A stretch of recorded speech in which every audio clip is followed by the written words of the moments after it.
Hey, what's up? Hi, Dudley Harrison here, Senior Partner of Education and Director of BME's Talk, all at Community Build Ventures. So, for another month in review, we're here together. I'm just going to settle in for a little bit like this candle. I've been getting into candles quite a bit. Well, I've used them before, but more so now that during the pandemic and working at home. This one is the smell is smoky, spiced, and amber. So I like the subtle smell that comes with it. But so today with our time together, what we're going to do is do a little brave space building. I've been seeing a lot of Black men and Black male-led groups having great conversations online, and so I'm going to talk about a few things, a few of my reaction to a few of them, and some of the blogs that I recently wrote. Leadership Lab is, if you're seeing this in early November, it is closing on November 3rd if it's coming out. So the last workshop is coming up. But if not, if you're seeing this later, it's already closed, but it started. So we're going to just talk about a little bit about sharing some of the reflections and what we've been learning along the way. And then I'm going to talk a little bit about what's to come in later this month and early in December, just some of the events and the speaking engagements that are coming up with that. So I'm just going to go ahead and get into Brave Space Building. Let's do this. So Brave Space Building, for those of you who might be new to us, is a three-part process. Well, it's 6 parts, but it's an abbreviated process where we share a moment of gratitude, how we're feeling, and then what our intentions for our time today. So gratitude, I'm grateful to be in good health, physically, emotionally, mentally, just really grateful to be there. I'm grateful that my family is also healthy. And that this morning, the morning I'm recording this, the sun is shining. It's a bit here in Atlanta, it's a bit cool, but the sun is shining, slightly scattered clouds that are out there. So just a really good morning. And so that takes me into how am I feeling? I'm feeling alert. I'm feeling calm. I'm feeling ready to have a very productive day because I'm recording this on a Tuesday. And so in the in the early morning. So that's how I'm feeling there. And my intentions are to be as present as I am able and to give some clear understanding and thinking about some of the experiences that I've had and my team has had this month, and then give you a sense of what's going to be coming moving forward. And with that, I'll say I am complete. So I invite you now to pause and share your own moment of gratitude, how you're feeling, and then your intentions for the time. So I'll give you a moment to pause now. All right, welcome back. So let's get into this. So as I said before, I'm actually in a place where I need to start monitoring how much time I spend online, but it's usually justified. And well, I find a way to justify that amount of time because I come across amazing links and amazing pieces of information. So recently, I'm going to talk about 2 things. And I wrote 2 blogs, and the blogs are down here. Both blogs, one is called Let Me Finish, and the other is called Creating Spaces for Ourselves. So Let Me Finish, where that came about is, and I've said this before, that Brandon Marshall, Channing Crowder, Chad Johnson or Ocho Cinco, and Fred Taylor have this podcast, I Am Athlete. Dynamic podcast. You can find it on YouTube. I Am Athlete. And so earlier this month, or earlier in October, an NFL coach was fired because of racist, misogynistic, homophobic language that he had used over a period of time in emails and various communications. And so this podcast, this episode of the podcast was all the brothers who I just mentioned and Adam Jones, or better known as Pac-Man Jones, who were talking about just the fallout from that. And the conversation it was so Black, it was so male. Like I loved watching, I was just excited. Like I love watching it every single week, but this episode, they were really energized and fired. And I felt like they were being themselves, and which was a great thing. But then in my mind, as an Equity Center facilitator, I was just wondering, what would that be like if I were able to facilitate that conversation?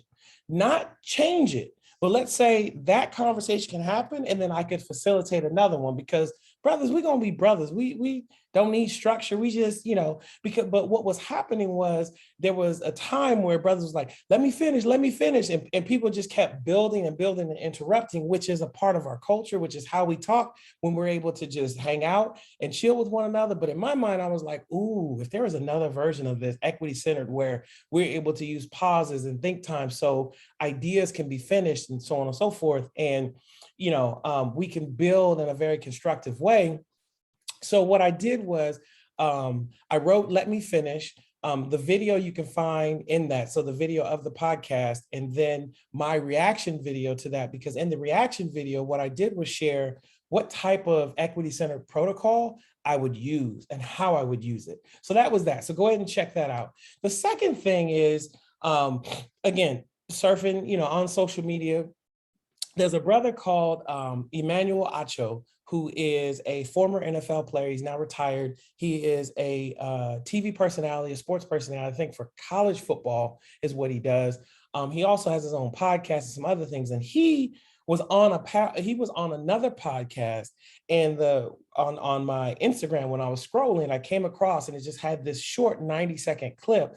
And it basically said that he's so busy creating spaces for other people, safe spaces for other people, but he does not create one or cultivate that for himself. He's so busy serving other people in his media and journalistic place, and also human place, but it doesn't have a space for himself.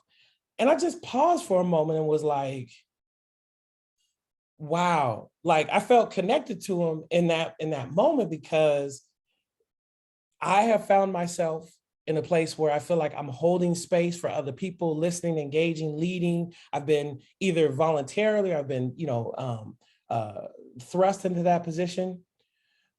But then there's not a lot of time where people are holding space for me. And when I saw that, I was just like, that is why I created BME's Talk, right? Create and curate safe, rich spaces for Black men in education to connect, grow, and lead. And so in the piece, Creating Spaces for Ourselves, you'll find the link to that Instagram clip of Emmanuel Acho, and then another reaction of me just talking about that and how that relates to, feeds into, or one of the reasons why we created BME's Talk for Black men in education to have that particular space. So that's my justification for being on YouTube consistently and Instagram and Twitter, because the algorithm is really starting to know me and feed me content that is designed and led by Black men. And I really enjoy seeing that. And I enjoy seeing that there are folks like the I Am Athlete podcast. There are folks like the Drink Champs by Noriega. There's folks like The Shop. I've said all these groups where men in a very public or recorded forum are having these Black men are having these conversations.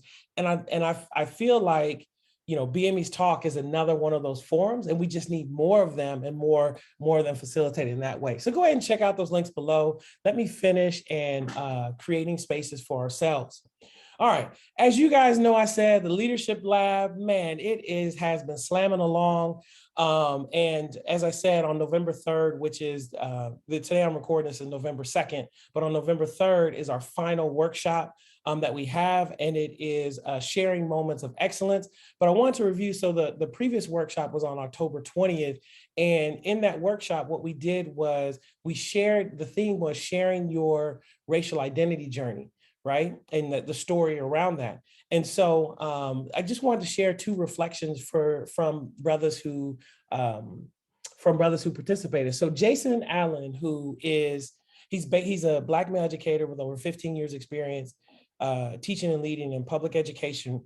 He is currently, actually today is vote day, November 2nd, when I'm recording this. He is running for a candidate for the Atlanta Board of Education.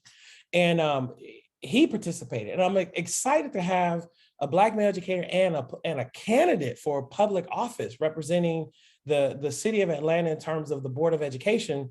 And what he said was, in his experience, was that I valued the space, the time, energy, and freeness of the participants, to share experiences that would help us reflect on our perspectives, on our personal and professional journeys and how we impact the world. So being able to just share was a powerful, powerful space. And again, I talked about earlier, creating these spaces for this freeness, right? For this energy, for participants to share their stories.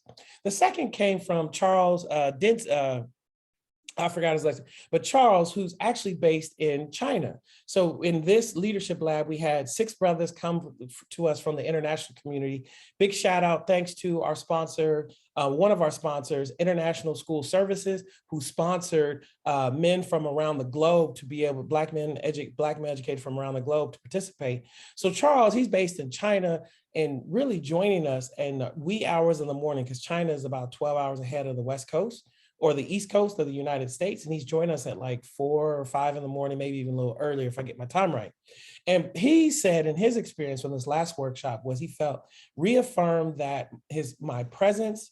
So I felt reaffirmed that my presence as a Black male is important in any space I find myself, including and perhaps especially spaces where I'm the only one.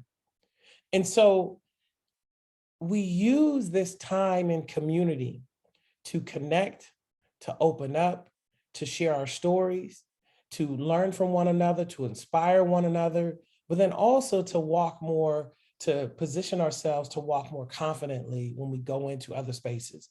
Because as I said, as I said and other luminaries have said, when we know ourselves, we understand where our beliefs come from, where our values come from, the behaviors that we exhibit, and also the decisions that we make. And BME's Talk Leadership Lab is really about us cultivating that sense of individual and identity and understanding that, and then seeing how it impacts us moving forward. So it's not only a personal connection, but it has a professional connection as well. So as I said, the Leadership Lab is getting ready to wrap up. And I'll just make a plug now. Listen, the fall 2021 cohort is closed, it's wrapping, but we're going to have a spring cohort, spring 2022 and a fall 2022. If you want to be in the room, if you want to make sure you secure your seat to this intimate engagement, right? It's usually about 20 or 30 brothers that come on to this intimate engagement to really engage in these deep conversations for deep learning and deep listening that happen so that we can be better at improving our own lives and creating better lives for the people that we serve out there, then you need to go ahead and click the link below. The link below, one of the links below where you're finding this, you'll find a place where you can sign up to get advance notice for the next Leadership Lab, when the dates, when ticket sales are on, all those other types of things, because we want to make sure that you have a space in the room in the next Leadership Lab. We're going to continue to build it. And the reason why we're going to continue to build it is because the purpose of the Leadership Lab, or BME's Talk, is to create a space where we connect, grow, and lead. And I'm so excited that leading is not only outside of our initiative, meaning you can go back to your job, to your place, to your communities, and lead and take the skills that you learned in our community and lead there. BME's Talk is also about creating opportunities for Black men in education to lead within the BME's Talk initiative. James Price, who is my co-facilitator on the Leadership Lab, he and I launched it together back in the spring of 2022. We're just completing the second one. He started off as a project assistant, right? He was like, hey, how can I help? How can I be a part of this? I said, well, hey, I need an assistant. I'll pay you. Let's go ahead and do this. And now this particular Leadership Lab, he's grown to be a co-facilitator. And it's been a wonderful experience really sharing my knowledge of equity-centered facilitation and sharing how I use various questioning prompts and structures to decenter myself. Because I know that, I had a tendency when I first started facilitating to be the sage on the stage. Everybody look at me, focus on me. And with what I learned through my practice of equity-centered facilitation, my job is to create the container for the authenticness, the lived experience, the expertise of the room to shine. So what I have to do is create structures that decenter me and center everybody else. And so over the course of the last 3 workshops, and now will soon be the 4th workshop, James has been co-facilitating. And co-facilitating also means co-designing. So we get together before each workshop and we co-design. He's bringing I'm learning so much from him because he's like, oh man, he's young brother. I think he's completing his 5th or 6th year teaching. And he's just like, well, this would lose somebody. We got to cut this time down. Maybe we got to shift this question. Maybe we'll go from here and transition, do the time. Maybe we shouldn't do that particular part. And so it's been great having interactive conversations and really co-constructing with him, because I want him to lead. And my hope, and I told him, is that in future times, I want you to lead the Leadership Lab by yourself. And I assist you, or you bring on somebody else to assist you, because we want to create opportunities for Black men in education to lead. And leadership looks so different, but we're talking about becoming equity-centered facilitators. The only way that can happen is if I walk it and invite others in. And the wonderful thing about James is then pulling in other brothers, right? To say, hey, you need to come and be a part of this. And so we want to grow from within our community, leaders who can lead within our community as well, using using all of the strategies that they learn from participating in the community. So it's been really good, connecting with him and learning alongside of him and sharing some of my knowledge, having him ask questions. And, one thing about James is that he's always like, so give me feedback, right? And I'm just like, well, my first question as a coach is, well, what went well? He's like, no, give me feedback. I was like, no, it's important for us to pause and you tell me what went well, right? What are some areas that could have been improved? We even did, between one of the sessions, we even did a film study. So because I record every Leadership Lab, we went back and looked over a film, because there was a time I took notes when he was facilitating. I was like, ooh, that was a point where, maybe we could have did different. Well, I went and I showed him that 5-minute clip of time. And I said, how might you run that in a different way? How might you bring more of the room around that? And we did a film study and was just like, oh, okay. And I said, here's some of the questions you could have used to really recircle the room. And then he's also had times to ask me, how did you know to do this when I was leading, right? There were some moments where he was unsure of like what I would do for my next step and if he'd have to step in, but then he watched me just kind of navigate the situation and keep the room going. I'm able to share with him, from a coaching perspective, like, well, here's what I was thinking, here's what I was nervous about, but I was listening. One of the key things that we do as equity-centered facilitators is listen. I learned that from Dr. Falami Prescott Adams. Like, how do we listen and take notes so that we keep the energy, we keep that container, that space strong with people being engaged? So it's been a wonderful thing, really engaging with him and sharing the knowledge that I gained from other folks who taught me how to be an equity-centered facilitator. It is still an ongoing process and learning process for me, but I want to be able to expose more brothers into it. And so pretty soon, this is the type of training that we're going to begin to offer, right, to Black men in education, but then also to other educators who are seeking to grow their equity-centered facilitation skills. So if that's you, please stay tuned. Please make sure you still stay connected for those particular opportunities. And as always, just wrapping up the Leadership Lab, if you want to see, I think it's been a very unique experience being able to record and take snippets from our time together and post them on social media. So go and take a look at what the experience is. This is a very, very unique space and offers a rare opportunity. What you're seeing, a rare opportunity to see Black men in a safe community, sharing and exploring new ideas, coming to understand who they are, what they'd like to do, the impact they'd like to make on the world, and how it aligns and has some similarities with other brothers from around the country, from across the country and around the globe. So please make sure you check that out. I'd be remiss right now. You're seeing this on if you're seeing this on YouTube right now, please make sure you hit the subscribe button, hit the thumbs up button, give me a like, and then also the notification so that you'll know all the times that we post those videos, because the videos we post on social media, on Instagram, on LinkedIn, also appear on YouTube. So if you're not on those platforms, you can definitely get that if you subscribe and hit the notification button, and you'll always be up to date on the things that are happening coming out of that. All right. So I'm getting ready to wrap this because I'm actually late for another meeting right now. I thought this would be a little bit shorter, but I'm glad I had a moment with you all. So events this month, as I said, November 3rd is the final workshop for the Leadership Lab. We look forward to wrapping that up with the brothers on the call. November 10th, if you're seeing this, is our next BME's Talk Happy Hour. That is actually fully led by James Price. He took it over. He's got a team behind him, Ahmad, Jeremy, like we're just trying to just build up and what is it, grow the next facilitator. So make sure you connect with that. Great music, great laughs, trivia. We just kind of hang out and be brothers with one another, unedited, unfiltered in that space. And then also December 8th will be our next, our December happy hour for that, with that. Speaking engagements, you'll find me, I've been invited by the Ewing Marion Kauffman Foundation.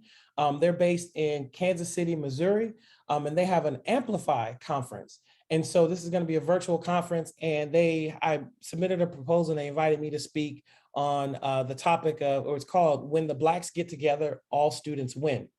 You might notice that that is a blog that I actually wrote. So you can find the link to that blog below. When the Blacks Get Together, All Students Win. And basically what in that blog and for this presentation, what I'm going to be talking about is how are educators of color benefiting from participating in professional development that is centered around racial affinity groups for educators of color.